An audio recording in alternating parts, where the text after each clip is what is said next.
Good morning. In today's headlines, a successful manhunt in Georgia. A shooting at a medical center yesterday left one woman dead and 4 wounded. Find out how the suspect was captured. PacWest shares dropped by over 50% in after-hours trading. Will it be the next U.S. bank to fail? We look at that and yesterday's rate hike from the Fed.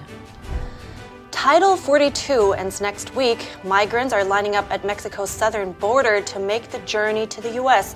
What happens when the restrictions is lifted? We bring on a border security expert to get his take. Inclusivity, but not including dissidents. A university student government stopped a Cultural Revolution survivor from speaking on campus. We'll find out why. And if you build it, they will come. Find out how an old fridge sparked a national automotive craze and blossomed into an Arizona museum.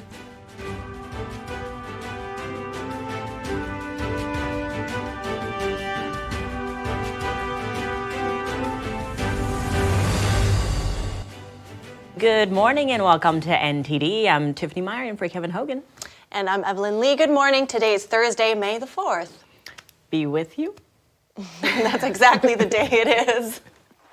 Shout out to the Star Wars. Yes, exactly. I haven't actually watched it, shame on me, but we have a star story in the end. Stay tuned for that, but we have a lot to get through. Oh gosh, yes. But first, the suspect of a shooting in Atlanta, Georgia, has been caught. He's accused of killing 1 woman and wounding 4 others. The shooting was at a medical center in Midtown yesterday. The suspected shooter is 24-year-old Dayon Patterson. Police say he went to the medical building with his mother just before noon. He was there for an appointment. The former Coast Guardsman was allegedly unhappy with the care he was receiving from the Department of Veterans Affairs. He was seeking new treatment. After the shooting, he ran to a nearby gas station where he stole an unattended pickup truck that was left running. It took about 8 hours for police to find him. A 911 call led police to a gated condo complex in Cobb County. Here's what officials had to say about the manhunt. I believe, if I have my facts correct, that an undercover officer was the one that originally saw and confronted this individual and was able to then have backup from uniformed officers that came in and took him into custody without incident. Thanks to the highly trained police officers across our region, we are able to bring this suspect into custody without further harm. He will be charged and stand trial for his crimes. And the woman who was killed has been identified as 38-year-old Amy St. Pierre. She was a CDC employee. 3 of the 4 injured in the shooting are in critical condition. All of them are women. And Title 42 is set to end next Thursday. Migrants hoping to make it to the U.S. lined up at Mexico's southern border yesterday. They were applying for paperwork that will allow them to travel freely through Mexico. The U.S. put out a joint statement with Mexico this week about its humanitarian parole program. It gives Cubans, Haitians, Nicaraguans, and Venezuelans a legal pathway. The program will continue after Title 42 ends. The U.S. will also be accepting around 100,000 people from El Salvador, Guatemala, and Honduras under a family reunification program announced last week. 2 people were injured on Tuesday when hundreds of migrants trying to get paperwork stormed the immigration center in Tapachula, Mexico. Meanwhile, the president of the National Border Patrol Union issued a stark warning. He says cartels will have complete control over the U.S.-Mexico border when Title 42 ends. And joining us now is former Chief of U.S. Border Patrol Rodney Scott. He's also a senior fellow for border security at the Texas Public Policy Foundation. Good morning, Rodney. We just heard that the National Border Patrol Union said that the Mexican cartel will have complete control after the end of Title 42. Now, would you agree with that? And what are the top challenges you see? So good morning, everyone. Thank you for having me on. I do agree with the Border Patrol Union, but I believe it's actually a little bit worse. They're currently dealing with about 8,000 encounters every single day. And for those that don't really understand what that means, Border Patrol has to actually put those people in vehicles, transport them to a station, get fingerprints, get photographs. And those vehicles only hold about 8 to 12 people. It depends on the type of vehicle. Just the sheer logistics today have completely wiped out Border Patrol resources. The cartels do this intentionally. So then when Border Patrol is overwhelmed with illegal aliens, they can bring the narcotics or the criminal aliens or anybody willing to pay more in that second wave. This is just going to get even worse when Title 42 goes away. Wow. And but in some regards, Congressman Henry Cuellar, for instance, told the Epoch Times that Article 8 will be a better alternative because people expelled under this article face more repercussions, whereas under Title 42 they were just able to come right back. Now, do they have a point with that as well? So on paper, he's 100% accurate. However, Title 8 is the baseline immigration authority that Customs and Border Protection, U.S. Border Patrol has always relied upon. They could have been using this the full time. The only reason we're talking about Title 42 today is because the Biden administration tore down all the effective programs that were put in place, not just by the Trump administration, but prior administrations, to secure our border. And they basically created a catch and release policy where the majority of people Border Patrol are catching or encountering today are released into the United States. That created this chaotic draw that you're seeing all the way throughout the entire hemisphere. Until they fix that, this is going to continue.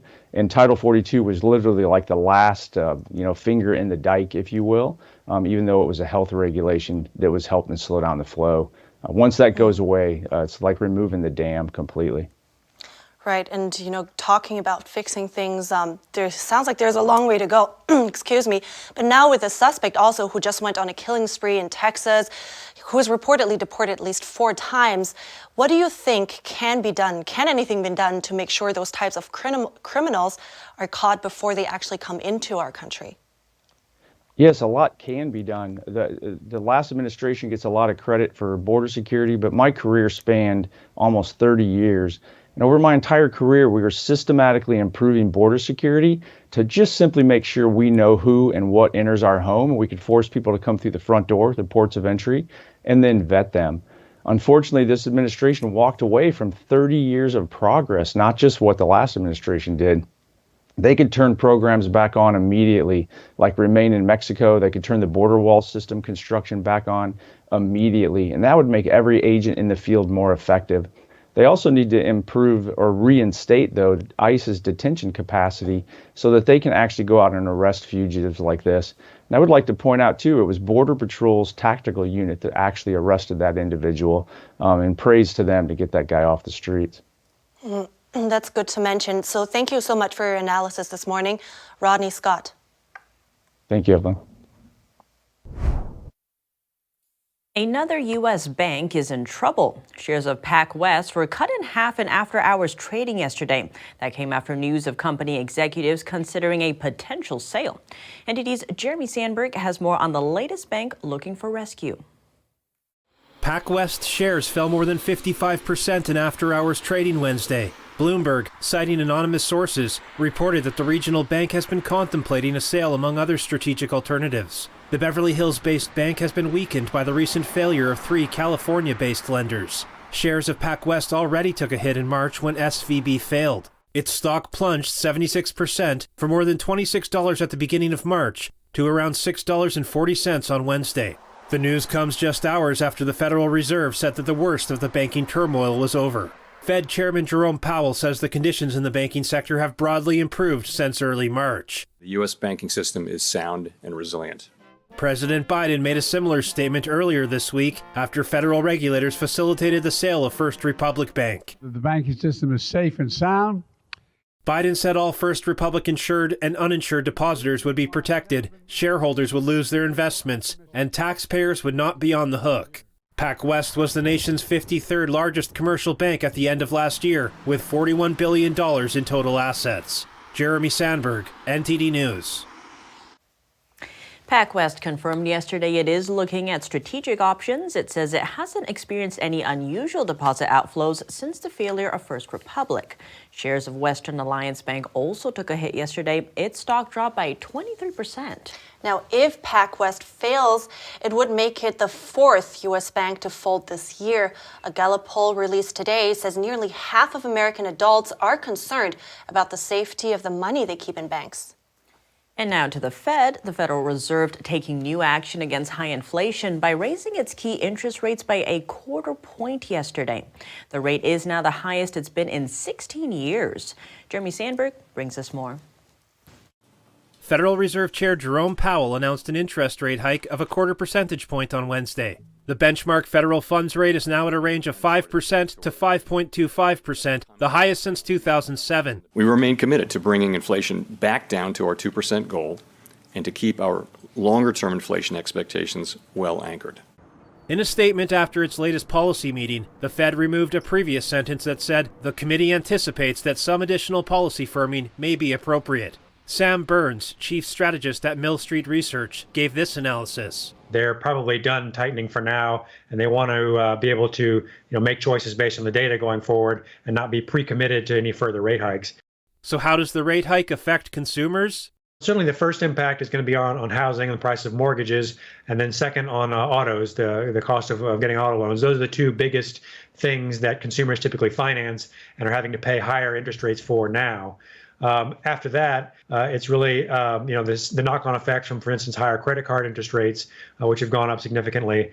Home sales have plunged as a result of the rate hikes over the last year, with mortgage rates doubling in the last 14 months. The hikes have also increased the risk of a recession. Many say the ongoing fragility in the banking sector was triggered in part by the Fed raising interest rates. The latest move could put an even bigger strain on Americans who are feeling the pinch. And on Capitol Hill, the Senate passed a bipartisan bill yesterday to hold the Chinese Communist Party accountable for solar panel parts, often made with forced labor. NTD's Melina Weiskup has the story on Capitol Hill. Melina? Hi, Tiff. Yeah, so Democrats are split on this issue, but some are not shy in expressing their opposition to the White House. And we saw that with yesterday's vote, with a good handful of Democrats joining with the GOP on this vote. We'll get into the Democrats' response a bit later, but first I want to show you what Senator Rick Scott told me about why he prioritized pushing a vote on this. Watch. These tariffs were created back in 2012 as a result of Chinese solar panel companies using slave labor, selling them in this country. They were dumping them on this economy to kill our jobs. On top of that, they were subsidized by the Chinese government. Now what we found is these same companies were sending, to get away from the tariffs, they're sending them down to Southeast Asia and shipping them here. The Biden Commerce Department caught them. Right? And then Biden says, oh, no, don't worry about that slave labor. Don't worry about them violating our laws. We're going to give them a 2-year reprieve. That's wrong. Now, like I mentioned earlier, there are some Democrats who are aligning themselves with Senator Scott's position here because they say that waiving these tariffs undermines our human rights standards, but it also forces American solar panel manufacturers to compete with cheap slave labor from China. Now, other Democrats argue that American manufacturers would be burdened if these tariffs were reimposed. However, one Democrat Senator, Sherrod Brown, shared on the Senate floor ahead of yesterday's vote that he feels the exact opposite way. We'll show you what Senator Brown said, as well as an exchange I had with Senate Leader Chuck Schumer yesterday on this very issue. In the end, it's a simple choice. Whose side are you on? Are you the side of the Chinese Communist Party or the side of American workers? And that, to me, what this vote is about today, to continue these tariffs on China, because as long as they keep cheating, as long as American companies are willing to take the products from slave labor and underpaid labor and exploited labor and bring them into this country, these problems will continue for our industrial base. Do you think it was a mistake for Biden to waive those tariffs? No, the 2 years, look, either way, whether there's a 2-year extension or not, the chip manufacturing and battery manufacturing is flocking to the United States. So as you just saw, Senate Leader Chuck Schumer kind of pivoted and avoided directly answering my question. And one reason why Democrats may be hesitant to speak out about this is because it does directly counter the White House's rule here. Now, the House has already passed a similar resolution overturning Biden's rule. So President Biden says he will veto this, in which case Congress will need to take action again, and more Democrats would need to jump ship in order to officially override the president's veto. Tiff, back to you. Melina, thank you. And coming up, better pay, job security, and the fight against AI. The Writers Guild strike continued for a second day yesterday. Inclusivity, but not including dissidents. A university student government stopped a Cultural Revolution survivor from speaking on campus. We'll find out why.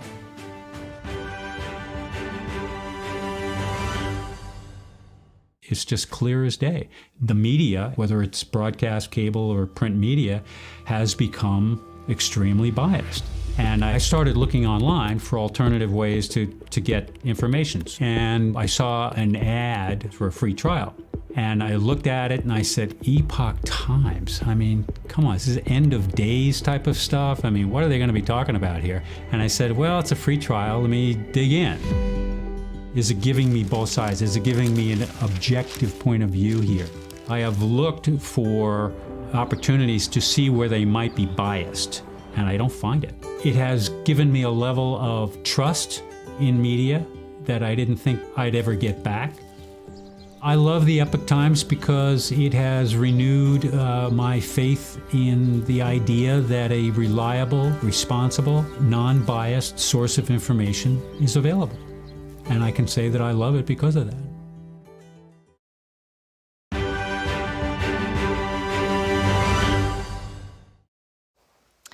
Welcome back. The Hollywood writers' strike continued for a second day yesterday as late-night shows went dark. NTD's Daniel Monahan has more on what strikers on the ground are saying.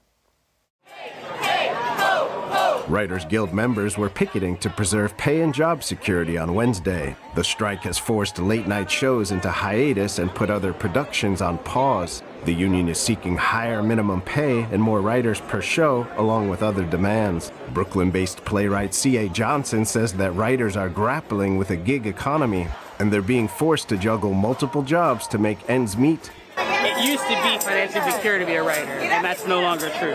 And they're trying to make sure that that remains untrue. The last strike from the same union in 2007 and 2008 took 3 months to resolve. Besides pay and job security, another big issue for writers is AI replacing human beings. Writers Guild President Michael Winship says that while AI can be a useful tool, a line has been crossed. Too many people are using it against us and using it to create mediocrity. They're also in violation of copyright. They're also plagiarizing other people's stuff. It's a problem. For actress Cynthia Nixon, AI is a poor substitute for written works created by people.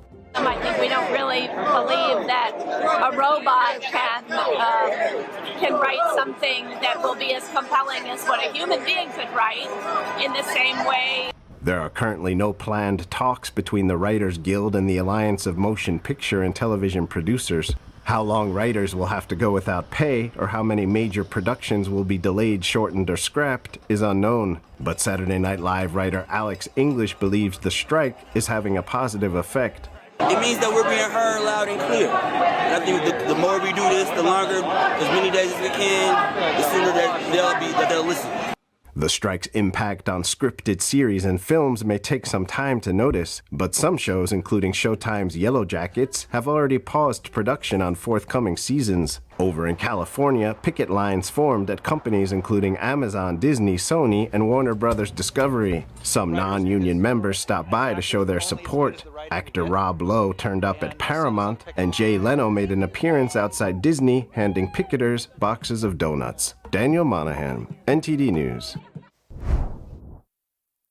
And now we look at a story of a Chinese exile who's facing backlash at a U.S. college campus, more specifically a Christian university. The reason for addressing the dangers of communism. NTD's Sam Wong has the story. I'm going to tell you my experience and hopefully in the process help you to really appreciate what a great country that we are in and how much it's in danger, and it depends on us to save it. The woman speaking is Shi Van Fleet, a Virginia mom who lived through the Cultural Revolution firsthand in China. She's now setting foot on college campuses, warning American youth about the looming danger of communism on U.S. soil. At an event at the University of Delaware, Van Fleet shed some light on her personal experiences in communist China, while drawing comparisons with the U.S. She was previously denied the opportunity to speak at a Christian university in Washington state. I was invited by the Turning Point chapter in Greek words, a Christian university. And the student government voted no because I hold harmful views. And this is today's America. Van Fleet is also known for her pushback against critical race theory, an ideology that views race as a social construct. She says that CRT is a means of indoctrination, which brings back memories of what she saw back in Mao's China. Like many others during the Cultural Revolution, Van Fleet missed 2 years of school. Instead of going to college, she was sent to the countryside to work with peasants in the field. The Cultural Revolution was a political movement launched by former Chinese leader Mao Zedong in 1966. Its end goal was to completely eradicate traces of traditionalism and capitalism in China, all in an effort to consolidate Mao's leadership. To reject tradition, it mobilized young people who called themselves the Red Guards, who began to destroy historic relic en masse. They also publicly humiliated, tortured, and even killed those who were labeled as counter-revolutionaries. That was the Red Guards. You heard about it by now, right? Red Guards. And they're here today. They're here on campuses. They're here everywhere in America. Some students found the event meaningful. I found it honestly extremely sad to see just how far China had to fall in terms of the social structure, and it was just so sad to see that this thing is happening right now at the U.S., and it's a lot closer than I realized it ever would be. Van Fleet also emphasized that the goal of communism is to turn people against one another. Despite external pressures, Van Fleet told NTD that she will continue her advocacy. Sam Wong, NTD News, New York. Whitworth University released a statement to KXLY News in Spokane. It said the university is committed to freedom of speech, but allows students to make decisions and take responsibility for those decisions. The university did not give a reason for the declined invitation to Van Fleet, but said the student club can appeal the decision made by the Student Government Assembly. And now let's move away from politics for a moment, because this is something that you should see. For the first time, scientists have caught a star in the act of swallowing a planet. And it's not just a nibble or bite, it's one big gulp. Astronomers reported observations of what appears to be a gas giant about the size of Jupiter or bigger being eaten by its star. The sun-like star had been puffing up with old age for eons and finally got so big that it engulfed the close-orbiting planet. It's a preview of what will happen to Earth when our sun morphs into a red giant. The good news is it won't happen for about 5 billion years. Gosh, well, that's good to know. I don't actually know what I watched. The moment it swallowed the planet was when it expanded? I think so. Gosh, okay. I mean, it looks kind of terrifying, but also kind of interesting. It does, yeah. I agree with that. And we're going into the break now. Coming up, a man dreams of owning a race car with junkyard scraps. He sparks a national craze.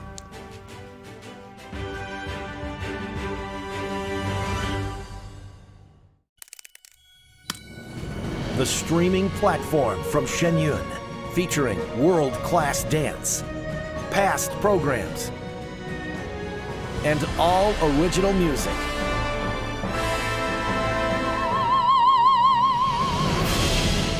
Masterclasses, behind the scenes, and more.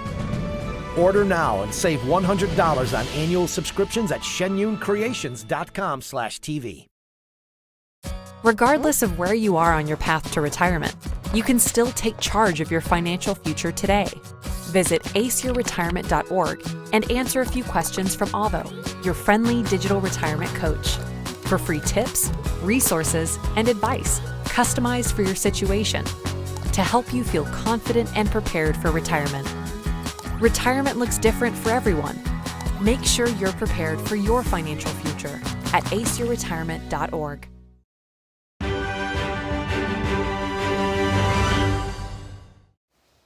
Welcome back. For Isaac Newton, it was an apple falling from a tree, and Albert Einstein burns famous clock tower while traveling home from work. History has many examples of sudden inspiration. Now you should really see how an old fridge spawned an automotive innovation and a national sensation. Master tinkerer Ernie Adams always wanted a race car, but money was tight, and living in a small Nebraska trailer park, space was limited too. But one day, as Ernie gazed off into the distance, a light bulb went off. It all started from seeing a refrigerator laying in the weeds that had a tire swing by it. But Ernie didn't just see a broken old appliance. In his mind, he saw a miniature race car. And in 1965, he turned that old icebox into the first of a new breed of dwarf cars. Ernie didn't have many tools at first, and his skills were undeveloped. I had just bought an arc welder, and I had a homemade hacksaw to cut the metal with. He had to make many of the tools he worked with by hand, but time and the foundation he built as a youngster tinkering in a junkyard soon bore fruit, and that first dwarf car became a fleet, sparking a dwarf race car craze which spread nationwide. According to Ernie, experience was a great teacher. Oh yes, each car taught me some more. I'm building a 41 Chevy right now. And he soon became handy at making scaled-down versions of larger cars, imitating them to a T. I had to make the spoke wheels. Everything has to be made. I had to make the horns so they look original. I make all the dash and the gauges so they look original. Most people prefer a nice shiny-looking new car, but Ernie is not like most. His favorite is a rusty, unpainted 34 Ford sedan, but he may have a practical reason for that. Because I don't have to wash it and polish it. It looks good just how it's weathered. Ernie is an artist who couldn't bear to part with any of his masterpieces. Making money from his passion never entered into the equation. No, I don't sell any of them. Many people want to buy them. Word of Ernie's magic soon spread, and his showroom was transformed into the Dwarf Car Museum to accommodate all the visitors. This is a museum, and it's lots of people come in here, 100 a day. Oh, it has 15 different cars in here. A couple of them are race cars. I'm the creator of the Dwarf race car, along with the street legal cars. The museum also has some antiques and is open every day to the public from 9 till 4. Ernie now feels like he has completed his cycle of creativity. I got the 41 Chevy that I'm working on now. When that's done, that'll be the last one I build because I'm getting too old. But the world can rest assured that the tradition of dwarf cars will continue onwards. Ernie is passing on his knowledge and passion to a friend who can carry the dwarf car torch into the future. So wait a minute, he saw a fridge and saw a car. That's a level of creativity I want to reach. Indeed, and look at all those cars. It looks like they really have personality. It's like that movie Cars. Yeah, who knows what happens, at night. Isn't that when they Toy come to Story? life. Yeah. All these movie references today. All right. And he made his own tools. That's insane. That's awesome. All right, we're going to wrap it up here. We'd love to hear from you as usual. Write us at goodmorning@ntd.com. Shoot us an email. Thanks for watching. I'm Evelyn Lee. And I'm Tiffany Meyer.